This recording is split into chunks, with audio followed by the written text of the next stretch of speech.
আসসালামু আলাইকুম।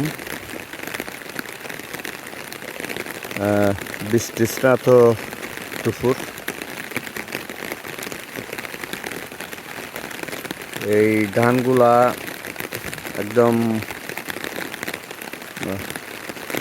কাটার আর এক সপ্তাহ বাকি। এই মুহূর্তে বৃষ্টিতে ভিজে ধানগুলো প্রায় আসলে এই মুহূর্তে বৃষ্টিটা ধানের জন্য অনেক ক্ষতিকর। কিছু ধান পড়ে গেছে,